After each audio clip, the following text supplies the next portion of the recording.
ರಾತ್ರಿ 3 ಗಂಟೆಗೆ ಎಚ್ಚರವಾಗುತ್ತೀರಾ. ಕಾರಣವೇನು? ನಿಮ್ಮ ದೇಹ ಕೊಡುತ್ತಿರುವ ಎಚ್ಚರಿಕೆ ಇದಾಗಿರಬಹುದು. ರಾತ್ರಿ ಎಲ್ಲರೂ ಗಾಢ ನಿದ್ರೆಯಲ್ಲಿರುವ ಸಮಯ. ಗಡಿಯಾರವನ್ನು ನೋಡಿದರೆ ಮಧ್ಯರಾತ್ರಿ 3 ಗಂಟೆ. ನಿಮ್ಮ ಕಣ್ಣುಗಳು ಹಠಾತ್ ತೆರೆದುಕೊಳ್ಳುತ್ತವೆ. ಮತ್ತೆ ಮಲಗಲು ಪ್ರಯತ್ನಿಸುತ್ತೀರಿ. ಆದರೆ ನಿದ್ರೆ ಬರದೆ ತಿರುಗಾಡುತ್ತಿರುತ್ತೀರಿ. 1 ದಿನ ಅಲ್ಲ, 2 ದಿನ ಅಲ್ಲ, ತಿಂಗಳುಗಳ ಕಾಲ ಇದೇ ಸಮಸ್ಯೆ. ಆಗ ನಿಮ್ಮ ಮನಸ್ಸಿನಲ್ಲಿ ಒಂದು ಪ್ರಶ್ನೆ ಮೂಡುತ್ತದೆ.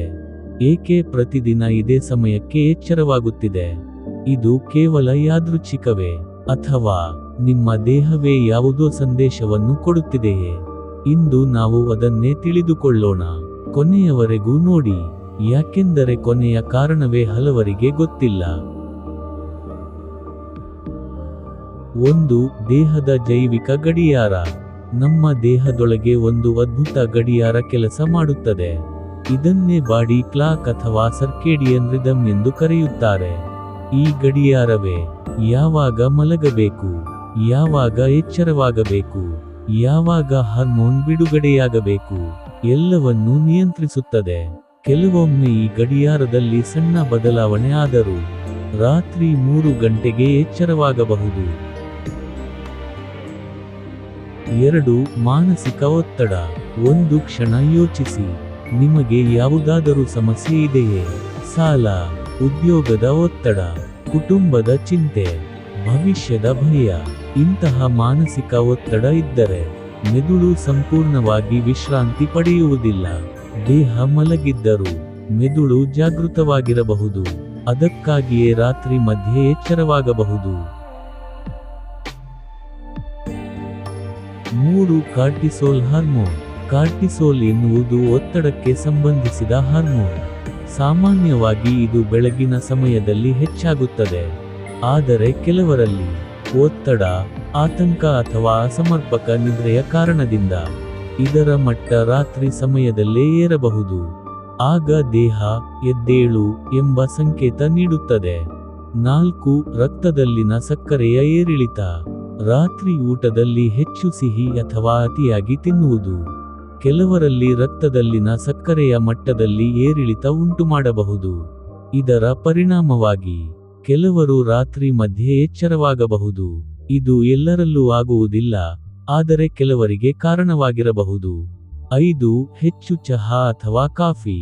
ಸಂಜೆಯ ನಂತರ ಕಾಫಿ, ಬಲವಾದ ಟೀ ಅಥವಾ ಎನರ್ಜಿ ಡ್ರಿಂಕ್ ಇವುಗಳಲ್ಲಿ ಇರುವ ಕ್ಯಾಫಿನ್ ದೇಹದಲ್ಲಿ ಹಲವು ಗಂಟೆಗಳವರೆಗೆ ಉಳಿಯಬಹುದು.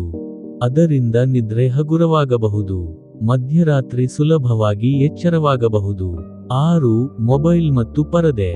ಮಲಗುವ ಮುನ್ನ mobile, reels, social media, games ಇವುಗಳಿಂದ ಬರುವ ನೀಲಿ ಬೆಳಕು ನಿದ್ರೆಗೆ ಸಹಾಯ ಮಾಡುವ ಮೆಲ್ಟೋನಿನ್ ಹಾರ್ಮೋನ್ ಬಿಡುಗಡೆಯನ್ನು ಕಡಿಮೆ ಮಾಡಬಹುದು. ಆದ್ದರಿಂದ ನಿದ್ರೆ ತುಂಡಾಗುವ ಸಾಧ್ಯತೆ ಹೆಚ್ಚಾಗುತ್ತದೆ. 7. ವಯಸ್ಸಿನ ಪರಿಣಾಮ. ವಯಸ್ಸು ಹೆಚ್ಚಾಗುತ್ತಿದ್ದಂತೆ ಕೆಲವರಲ್ಲಿ ರಾತ್ರಿ ನಿದ್ರೆ ಹಗುರವಾಗುತ್ತದೆ. ಇದು ಸಾಮಾನ್ಯ ಬದಲಾವಣೆಯಾಗಿರಬಹುದು, ಆದರೆ ಇದರಿಂದ ದಿನದ ಕೆಲಸಗಳಿಗೆ ತೊಂದರೆ ಆಗುತ್ತಿದ್ದರೆ ವೈದ್ಯರನ್ನು ಸಂಪರ್ಕಿಸುವುದು ಒಳ್ಳೆಯದು. 8. ಆರೋಗ್ಯ ಸಮಸ್ಯೆಗಳು. ಕೆಲವು ಆರೋಗ್ಯ ಸಮಸ್ಯೆಗಳು ಸಹ ರಾತ್ರಿ ಎಚ್ಚರವಾಗಲು ಕಾರಣವಾಗಬಹುದು. ಉದಾಹರಣೆಗೆ, ಉಸಿರಾಟದ ತೊಂದರೆ, ಅಜೀರ್ಣ ಅಥವಾ ಆಸಿಡ್ ರಿಫ್ಲಕ್ಸ್, ನೋವು. ಕೆಲವರಲ್ಲಿ ನಿದ್ರೆಯ ಗುಣಮಟ್ಟವನ್ನು ಹಾಳುಮಾಡುವ ಇತರ ಸಮಸ್ಯೆಗಳು. ಇವುಗಳು ಪದೇ ಪದೇ ಕಾಣಿಸಿದರೆ ವೈದ್ಯಕೀಯ ಸಲಹೆ ಅಗತ್ಯ. 9. ಮಾಡಬೇಕಾದ ಸರಳ ಬದಲಾವಣೆಗಳು. ರಾತ್ರಿ ಒಂದೇ ಸಮಯಕ್ಕೆ ಮಲಗಿ, ಬೆಳಗ್ಗೆ ಒಂದೇ ಸಮಯಕ್ಕೆ ಎದ್ದೇಳಿ. ಮಲಗುವ 1 ಗಂಟೆ ಮೊದಲು ಮೊಬೈಲ್ ಬಳಕೆ ಕಡಿಮೆ ಮಾಡಿ. ಸಂಜೆಯ ನಂತರ ಹೆಚ್ಚು ಕ್ಯಾಫೀನ್ ತಪ್ಪಿಸಿ. ಲಘು ರಾತ್ರಿ ಊಟ ಮಾಡಿ.